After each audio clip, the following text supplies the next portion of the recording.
Төр стратегийн ордуудын одоо тодорхой хэсгүүдийг одоо авах юм хилцлүүд бол нэлээд хаалт татж байгаа. За мэдээж хэрэг энэ бол мэдээж одоо гадаадын хөрөнгө оруулагчдыг үргэх юм том эзлэл болно гэдгийг бас холбогдох байгууллагууд бол мэдээлэлд яваад байгаа шүү дээ. Тэгэхээр яг энэ бас таны одоо ассоциацийн байр суурь бас ямар байна? За мөн хөрөнгө оруулагчдыг үргэх эрсдлийг боддоор хэр байгаа гэж бодож байна. За мэдээж одоо энэ асуудал бол 10 гаруй жил бараг 20 жил ингээ яригдчихэж байгаа. Дуустдаггүй яриа гэдэг шиг юм дуустдаггүй үйл явцал болоод байна л да. За тэгээ хууль бол эргэж үйлчилж байгаа. Энэ бол одоо өнөөдрийн байгаа хөрөнгө оруулагчдын үйл ажиллагаанд хүртэл ингээ сөргөөр нөлөөлөх цаашдын хөрөнгө оруулалтыг бол бид нар ярихад бол хүнд ийм нөхцөл байдалд оруулж байгаа асуудал. Тэгэхээр бидний зөвөөс саяхан бас одоо холбооны байр суурь илэрхийлсэн. За энэ нь бол мэдээж за хилцээр хийж болно. За гэхдээ одоо хууль өөрчлөх болгонд ингээд урд нь хийсэн компаниудтайгаа дахин хилцээр хийхдээ за нэгэнт ингээ хаагдсан асуудлыг дахин гаргаж ирээд ингээд энэ дээр ингээ бүр улсаараа бүгдээрээ олноороо ингээд яриад байгаа асуудал бас мөн үү биш үү те. Тэгэхээр яг төрийн одоо бодлого нь тодорхой. За тоглоомын дүрм нь тодорхой байх хэрэгтэй байна. Тэгэхгүй бол ингээд нөгөө өнөөдрийн нийгэмд бол ингээд нэг компаниуд хилцэлд орохгүй ч юм шиг те. За эсвэл ингээд төр ингээд баялагын санг бүрдүүлэх гэсэн чинь компаниуд одоо ингээд хилцээр хийхгүй байна гэдэг ийм мессежүүд өнгөрсөн жилүүдэд маш их явлаа шүү дээ. Тэгэхээр хилцээр хийх гэж байгаа бол одоо тухайн компани болгонтойгоо уулзаад за хилцээрийг айл болох амжилттай дуусгах тал дээр бол яг аль аль тал нь одоо хичээл зүтгэл гаргаж ажиллах хэрэгтэй байна. Тэгэхгүй бол бид хэд одоо уршаа гарсан шийдвэрүүд гаргадаггүй, за уршаа гарсан ажлууд хийдэггүй, за өнгөрсөн хугацаанд одоо гаргасан шийдвэрүүд дээрээ л ингээл талцаал мэтгэлцээл ингээд хилдээд яваад байгаа юм асуудлууд байгаа. Тэгэхээр энэ нь одоо стратегийн ордод 34% аавн, 51% аавн гэдэг нь яаж тодорхойлох юм те? Ямар байдлаар одоо энэ хилцээрийг амжилттай дуусгах юм? За урд нь хилцээр хийсэн компаниудтайгаа бол дахин одоо ингээд ийм хилцээрд ороод ах нь бас зүй ёсны асуудал юм уу? За үнэхээр баялагын санг одоо бүрдүүлнэ гэдгээр ингээд хилцээрд орох гэж байгаа бол өөр одоо ямар хувилбарууд байж болох юм те? 34-51 гэж одоо хаач байхгүй ийм одоо ойлголтыг бид нар гаргаж ирчихэл энийгээ тойрол хэрэлдээд яваад байгаа улсууд шүү дээ. Тэгэхээр бид нар зөвхөн хилцээрд орохдоо засгийн газрын зүгээс ямар одоо опшнуудыг бид нарт гаргаж байгаа юм бэ? За манай холбооны зүгээс бол одоо хилцээрт орж байгаа бүхэл компаниудынхаа хилцээрт ороод явна. Ажиглагчийн байр сууриас за яг одоо хуулийн хүрээнд хилцээр явж гин үү? За эргээд одоо хууль үйлчилж гин үү? Тэ эргэж үйлчилж гин үү? За өнгөрсөн шийдвэрүүдээ одоо яг одоо юу гэдгийг дахин одоо тэр шийдвэрээ өгүүлсгээд ингээд яваад байгаа юм бол бид нар өнөөдөр ч хилцээр хийн ирээдүйд ч ингээд дахиад хилцээр ингээд дуусахгүй байдлаар үргэлжлэх ийм процесс явах учраас ямар ч байсан одоо нэг ийм асуудлуудыг бид нар мухарлаж дуусгах хэрэгтэй байгаад байгаа. Тэгэхгүй бол ингээд үе үеийн засгийн газар орж ирдэг, үе үедээ л ингээд бид нар баялагын сангаа бүрдүүлнэ, ард иргэдтэй өгөөж ийн өгнөө гэл нэг ийм гоё амлалтаар за мэдээж энийг бүгд хүсэж байгаа. Манай салбарынхан бол одоо эсэргүүцээд иргэдэд одоо тэрийг хүртээхгүй гэдэг ингээд яваад байгаа зүйл биш. Тэгэхээр яг одоо ингээд тодорхой хууль эрх зүйн тодорхой одоо хилцээрээ хийгээд энийг амжилттай дуусгах гэдэг нь маш чухал асуудал. За энийгээ бид нэр одоо эцэлж дуусгachиж дараагийн одоо хөрөнгө оруулагч за үйл ажиллагааны доктортой байдлыг ярина гэдгийг аягүй сайн одоо төр захааны байгууллага маань ойлгох хэрэгтэй байна. Тэгэхээр бас үнэс гадна төсвийг бас хэлцээд эхэлсэн ба нэлээдгүй одоо алдагдaltaй байхаар одоогийн байдлаар төсөл бол хэрэгжиж явж байгаа. Тэгэхээр бас нүүрсний экспорт буурчин төсвдөр бол 110 орчим мянган доллараар тооцоолсон ч яг одоо хэлийн үнийг аваад үзэх юм бол нэлээдгүй бага 30 гаруй хувиар байгаа. Тэгэхээр ер нь нүүрсний экспорт цаашдаа одоо төсвийн одоо алдагдал төсөвт бас хэр одоо дарамт болно гэж таны хувьд харж байна. За төсөвдөр бол яг манай салбар бол төсөв бүрдүүлэгч гол салбар. За тэгээд тийм ч утгаараа одоо ингээд нүүрсний зах зээлийн үн унахаар л энэ ингээд савлж идэг. За эргээд нөгөө шийдвэр гаргагч одоо засгийн газар маань ингээд маш том одоо тоо тавиад за энэ дээр үнийг одоо доктортой байх юм шигээр ингээд төсөөлөөд төсвийг баталцдаг. За энэ нь бол бас тийм биш юм аа. Энд чинь гадаад зах зээлээс хамааралтай гэдгийг бас энэ жилийн төсөв бол тод харуулж байгаа шиг байна тийм ээ.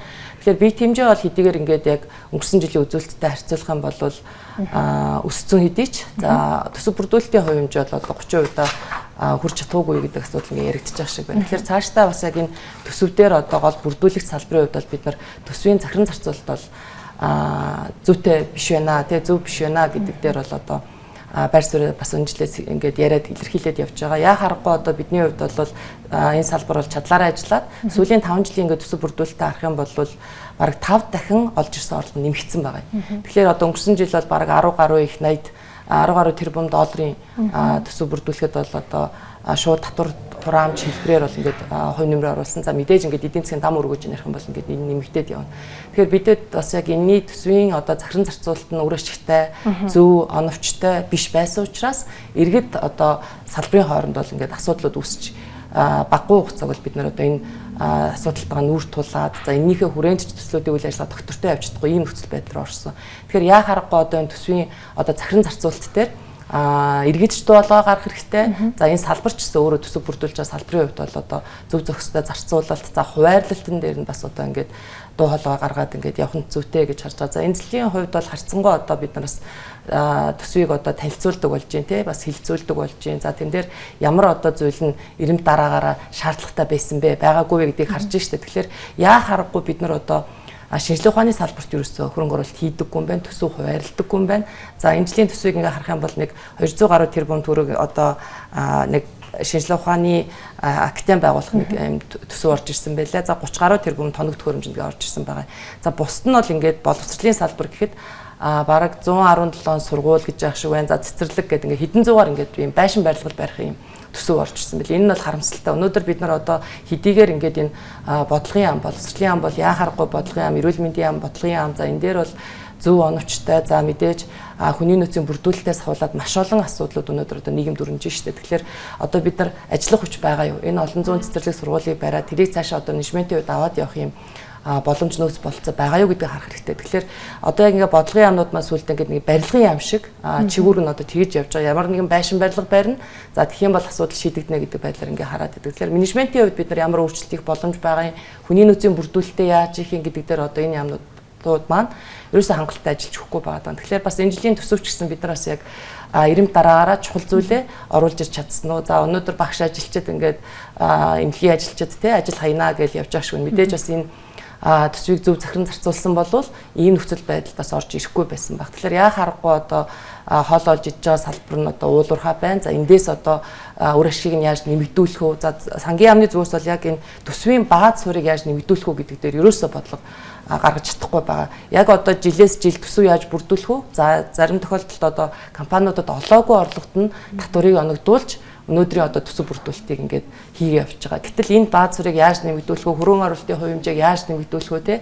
Яг нэг юм бодлогын хууль эрх зүйн хүрээний одоо өөрчлөлтийг харамсалтай нь ерөөсөө хийхгүй. Байгаа эдэн компани л одоо яаж шулж мүлжиж хаанаас нь одоо татвар хураамж авах уу гэдэг дээр л илүү төвлөрж байгаа байхгүй. Тэгэхээр ингээд цаашаа бид нар эдийн засагт хэлэх ямар ч боломжгүй.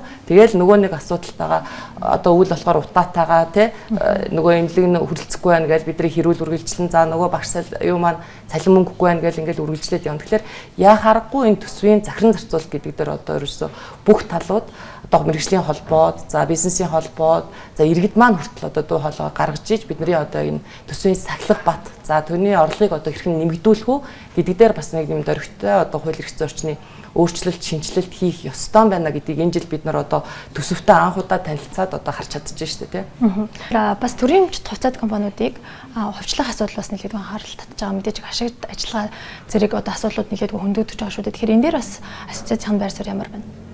За энэ бол өнөөдөр одоо яг яригдж байгаа асуудал биш те. Үеийн засгийн газрын хувьд л одоо мөрөө хөтөлбөртөө оруулаад за төрийн өмчийн компани үр ашиг нэмэгдүүлнэ. За нөгөө талдаа бол нийтдээ компани болно гэж ингээл ярьдаг. Би саяхан нэг статистик харж ирсэн. Одоо өнөөдөр бид нэр ерөөсөө төрийн өмчт болон аж үйлдвэрийн орон нутгийн өмчтөй за ингээд төрийн одоо яг энэ үйлчлэгээний газруудаа тоолцдохгүй юм билээ шүү дээ. Сангийн яамнаас гаргаж байгаа тооны 300 орчим ингээд компани байх шиг байгаа. Яг ийм өмчийн хэлбэр нь одоо төрөөс хамааралтай. За төрийн бодлого зохицуулалт, төрийн өмчийн бодлого зохицуулалтын газраас гаргасан тооны 600 орчим гэж хэлж байгаа. За үндэсний аудитын газар бол нэг 500 орчим гэж хэлээд байгаа. За тэгээд 23 оны статистик байсан санагдчихэв. Нийт одоо энэ компаниудын ашигт одоо орлого нь одоо 9.6 их найт төгрөг. За зарлага нь 7.6 их найт төгрөг. За гэтэл нөгөө цэвэр ашиг 1.5 их найд нь нөгөө Эрдэнэс 5 гэсэн одоо хоёр үндсэн төслөөс л орж ирж байгаа байхгүй. Тэгэхээр энэ олон мянган одоо үр ашиггүй ажлын байрууд байх биднэрт хэрэгтэй юу тий. Өнөөдөр одоо юу гэдгийг стратегийн ордод ингээд төр компаниудыг авнаа. За энэ баялагын сангийг бүрдүүлэх гэж байна гэдээ ингээд ярьж байгаатай энэ маань ингээд логикийн хувьд бол маш том зөрчилдөөн харагдаж байгаа байхгүй. Төрийн өмчөд авснараа бид нар үр ашигтай ажиллаж чадахгүй. Тэгвэл баялагын сангаа яаж бүрдүүлэх юм бэ те? Өнөөдөр яхаа төрийн өмчийн компани менежментийг сайжруулнаа гэж одоо корпорацийн хэлбэрт оруулаад Эрдэнэс Монгол нэгдэл байгуулагдаад бас баггүй хугацаа өнгөрч байгаа. Тэгэхээр энэ нэгдлийн одоо үүрэг бол мэдээж менежмент сайжраад тэнд үр ашиг нэмэгдсэн байх хэрэгтэй байхгүй. Энэ нь бол бүр ингээд тоо үзүүлэлтээр ингээд ийл ингээд гарч байгаа зүйл шүү дээ те. Тэгэхээр энэ хангалттай биш байна гэдгийг бид нар өнөөдөр харж гарч ийн штэ. Тэгэхээр ямар одоо бүтцийн өөрчлөлт зохион байгуулалт хийх юм төр өөрөө энэ дээр одоо үлгэр жишээ манлайлал үзүүлмээр байгаа байхгүй. Тэгэхгүй бол одоо ингээл төрийн өмчтэй л ашигтай төр авал одоо ашигтай байдаг гэдэг зүйл чинь ингээд бодит тоон үзүүлэлтээр дээрээ одоо үгүй юмаа гэдгийг бид нарт ингээ харуулдаг шүү дээ. Тэгэхээр яа харахгүй одоо цаашдаа бид нар энэ үр ашиггүй ажиллаад байгаа энэ ажлын байрыг бид нар цаашаа ингэж одоо юм алдагдaltaй төсөв батлан авч явах одоо шаардлагатай юу гэдгийг бүр зайлшгүй ярих хэвээр. За нөгөө талдаа бид нар яг үр ашиг нэмэгдүүлэх за заримыг нь одоо нээлттэй одоо компани руу шилжүүлэх те зарим одоо чиг үүргэнд давхцаж байгаа төрийн өмчийн компаниудыг бол нэгтгэх асуудлыг бол яалтчгүй ярих хэвээр гэдэг ийм байр суурьтай байгаа. Тэгэхээр энэ дээр бас тодорхой одоо бид нар саналуудаа холбогдох хүмүүс бас хургуулсан байгаа. Тэгэхээр энэ дээрээс нэг тодорхой хэмжээний өөрчлөлтүүд бас гарчаасай. Одоо яг ингээд ирчтэй ярьж байгаа үе дээрээ энэ бүтцийн өөрчлөлтийг одоо хийхгүй л бол нөө компани ашигтай ажиллах гэдэг нь үндсэн зарчмаас бүр гадна дахиад өрийн бодлого гэдэг ингээд бид нар төрийн өмчит компаниудтай яриад сууж байгаа байхгүй. Тэгэхээр өртөө байж иж одоо зүрх боддоор одоо логикоор харах юм бол ямар ч компани одоо өртөө байхын тулд ажиллахгүй шүү дээ тий. Тэгэхээр энийг одоо бид нар харахгүй талуудаас ярилцж байгаад одоо бодиттой үр дүнтэй шийдвэрүүд гарах хэрэгцээ бол одоо бүр өдөр ирэх тусмал одоо нэмэгдэж шүү дээ тий. За тэгэхээр ярилцлагын төсвөлтөөс ассоциацийн хувьд 4-р үйлрэл ямар бас гол ажлууд дээр тулгарч байгаа талаараас. За бидний хувьд бол одоо бүсийн чуулган ингээд яхаар орон нутгатайгаа бол бид нар маш их ажиллах хэрэгцээ шаардлага байдаг. Энэ дээр бас бид нар 4 жил гаруй одоо ингээд орон нутгийн удирдлагууд иргэдтэйгээ ажиллах энэ ажил маань ингээд үргэлжлээд явна. За олон улсад ч гэсэн бид нараас одоо Монгол гэдэг улс бол мартагдах ёсгүй гэж бодож байгаа. Мэдээж эрс зээлийн салбар бол дэлхийд дахина маш их хувьсан өөрчлөгдөж байна. Тэнд одоо маш олон шинэ хөрөнгө оруулагчид за шинэ тутам одоо түүхийн эдийн хэрэгцээ өснө нэмэгдэх гих мэтчлэн одоо ингээд нөө трендээ дагсан за уур амьсгалын өөрчлөлтийн хүрээнд л одоо ингээд эсрэг авч байгаа арга хэмжээний хүрээнд бол маш олон өөрчлөлтүүд явж байгаа. Тэгэхээр бид нар яа харахгүй бид нар одоо байнга одоо улсаа сурталчлах ёстой. За энд бол харин нөгөө улсуудаасаа суралцаад ялангуяа одоо шийдвэр гаргах төвчний хүмүүс бид нар энэ өөрчлөлтийг мэдрээд тухайн одоо өөрчлөлт нөхцөл байдалтай таарсан одоо хууль эрх зүйн шинжилэлт өөрчлөлтийг одоо бүр хурдтайгаар гаргахгүй л бол бид нар одоо ингээд хоорондоо одоо маргалтаж мэтгэлцэж суусаар байтал одоо цаг хугацаа хүлээхгүй ингээд дэлхий бол одоо бид нар ингээд орхиод явчлаа шүү дээ. Тэгэхээр ялангуяа бид нар одоо энэ эрс зээлийн салбар дээр хамгийн гол одоо эдийн засгийн тулгуурласан салбар дээр одоо зарим одоо нэн шаардлагатай өөрчлөлтүүдийг одоо бүр яг бодитоор хийхгүй л болвол бид нар одоо үе үеийн парламентад ч ярьж исэн асуудал, засгийн газрын үед ч ярьж исэн асуудал ингээ харах юм бол бараг 4-5 засгийн газар дамжсан ингээ асуудал нь яг одоо ингээ хിവэрэ байж байгаа байхгүй. Тэгэхээр энэ бол одоо манай улсын хувьд бол маш харамсалтай, эмгэнэлтэй дүр зураг юм аа. За ялангуяа одоо ингээ засгийн газрын насжилт ч гэсэн өөрөө ямар одоо болчихж байгаа лээ те жил хүрэхгүй одоо бараг хугацаанд ингээд докторгүй байгаа нь ч гэсэн одоо бид нар бол манай салбарын одоо цаашдын доктортой байдалд бол маш том сөрөг нөлөөллийг одоо үзүүлж байгаа. Тэгэхээр энэ рүүгээ чиглэсэн бас одоо яг нөгөө хууль тогтоомжийн хүрээнд бас бид нар тавьж байгаа асуудлуудаа бас нэлээд идэвхтэй, эрчтэй бас ингээд хийгээд явах одоо ажлууд бас үлдсэн 3 сар хугацаанд хийгдгэр байна.